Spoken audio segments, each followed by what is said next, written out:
Hi friends, எல்லாருக்கும் வணக்கம். நம்ம வீட்டு சமையல் சேனலுக்கு உங்களை அன்புடன் வரவேற்கிறேன். ஃப்ரெண்ட்ஸ், இன்னைக்கு நம்ம வீட்டு சமையல் சேனலில் வாழைத்தண்டு பொரியல் தான் பார்க்க போகிறோம். வாழைத்தண்டு பொரியல் எப்படி பண்ணுறதுன்னா, இப்போ வாழைத்தண்டை வந்து நல்லா தோல் நீக்கிட்டு சின்ன சின்ன துண்டுகளை வந்து கட் பண்ணிவிட்டு இதில் வந்து நார் மாதிரி வரும். அதை ஒரு குச்சி இல்லைன்னா ஒரு கம்பியை விட்டு இப்படி கிண்டி எடுத்திங்கன்னா அந்த நாரையெல்லாம் வெளியில் வந்துடும். இப்போ வந்து எடுத்துட்டு நம்ம வந்து சின்ன சின்ன துண்டுகளாக வந்து நான் கட் பண்ணி தண்ணியில் போட்டு வச்சுருக்கேன். இப்போ ஒரு கடாய் சூடு பண்ணிக்கலாம். கடையில் கொஞ்சமாக வந்து தேவையான அளவு எண்ணெய் சேர்த்துக்கலாம். எண்ணெய் நல்லா சூடானதுக்கு அப்புறம் 1 ஸ்பூன் கடுகு சேர்த்துக்கலாம். ஒரு பட்டை மிளகாயை வந்து சின்ன சின்ன துண்டுகளாக வந்து கட் பண்ணிட்டு சேர்த்துக்கலாம். ஒரு வெங்காயத்தை வந்து பொடி பொடியாக கட் பண்ணிட்டு அதையும் வந்து இது கூட சேர்த்துக்கலாம்.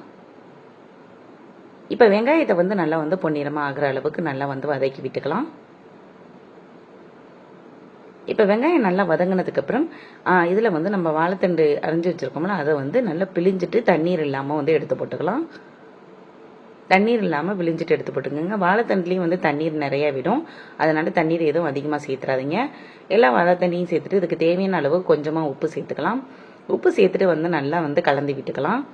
கலந்து விட்டுட்டு இப்போ இது கூட பார்த்தீங்கன்னா கொஞ்சமாக மஞ்சள் தூள் சேர்க்கறதுனால சேர்க்கலாம், இல்லைனா அப்படியே வெள்ளை கலர்லேயே விட்டுட்டாலும் ஓகே. இப்போ வந்து இதை மூடி போட்டு அப்படியே வந்து வேக விட்டுடலாம். இதுலேயும் தண்ணீர் பிரிஞ்சு அந்த தண்ணீர்லேயும் வந்து நல்லா வெந்து வந்துடும். ரொம்ப சிம்பிளாக செஞ்சிடலாம். இதுக்காக வந்து ரொம்ப கஷ்டப்பட தேவையில்லை. ரொம்ப சிம்பிளாக வந்து பேச்சுலர்ஸ் கூட செய்கிற மாதிரி தான் நான் சொல்லியிருக்கேன். வாழைத்தண்டே பல விதத்தில் செய்யலாம், இதுவும் ஒரு விதம். அப்புறம் வந்து நல்லா வெந்ததுக்கப்புறம் கடைசியாக வந்து நம்ம வந்து தேங்காய் துருவல் சேர்த்துட்டு நம்ம வந்து இறக்கிடலாம். இது ரொம்ப சிம்பிளான மெத்தட் தான். செஞ்சு பாருங்கள், இதே மாதிரி ரொம்ப நல்லாயிருக்கும்.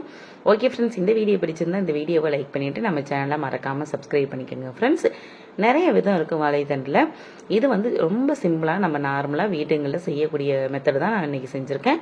ஓகே ஃப்ரெண்ட்ஸ், தேங்க்யூ, பாய்.